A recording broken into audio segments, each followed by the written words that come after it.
So a couple of days ago, I did a short on Roku.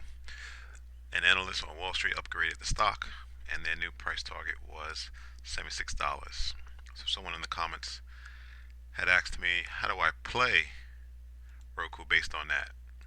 Based on price being in the middle between daily sellers and weekly buyers. As I mentioned in the video, you buy in the weekly buyers zone and you sell at the daily seller zone.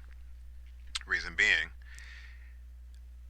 in the daily seller zone, well, the sellers outweigh the buyers, and vice versa. In the buyer's zone, the buyers outweigh the sellers. It's why you got this extreme move once price hits the daily buyer's zone. Same thing with the daily seller zone. You got this extreme move up, but then the sellers push price all the way down.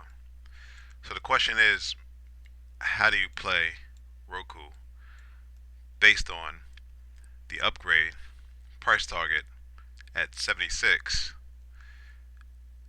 but price being in the middle between the daily sellers and the weekly buyers? Okay, well, pretend this chart was the price of a dozen eggs.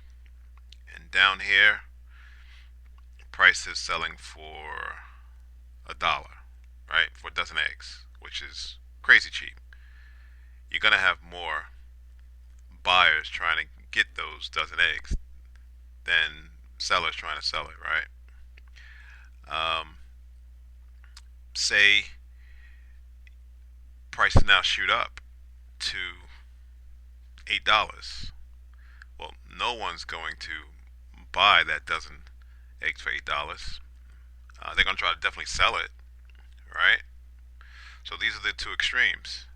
Now, say if price of the eggs, dozen eggs, is let's say $4.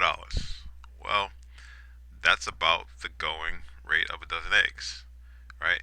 At $4, that dozen egg, the price of the dozen eggs is at equilibrium, meaning it's not selling at a discount, it's not selling at wholesale prices. It's at equilibrium, where there's going to not really be a fight for those dozen eggs, because that's what they're normally priced at.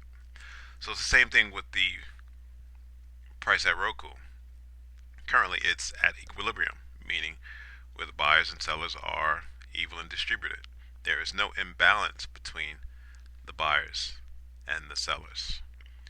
So you shouldn't see any extreme moves like we had when price came to the daily seller zone or when price came down to the weekly buyer zone. Question remains, how do you play Roku? Well, it's tough to play Roku when price is at equilibrium. If you're into options, you can look at doing a iron condor. Um, if you own Roku shares, you can look at doing a covered call. Um, you can also wait for potential breakout and a pullback to take price higher. Where would that breakout be? Well, price is range bound and has been range bound since mid-February. So you want to say um, you don't want to take any stance until price breaks the higher the range or the lower the range. Now, when I look at the daily chart, you have resistance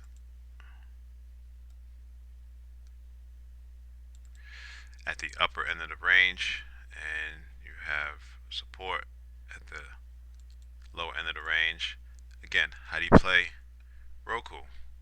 Well, you should not be interested in Roku until it breaks the upper range and closes above the upper range on the daily chart. So a potential setup would be price moves higher, closes, look for the pullback to the upper range, hopefully to see price continue higher with a target at 76. You would want to get out before price gets into the daily sellers, because what could happen is price may shoot back down like it did on February 15th. So that's how it would play. Roku, being that Roku is in the middle of the extremes, Roku is at equilibrium. It's selling at fair volume, fair value. I would wait. Thanks for watching. Subscribe. Please like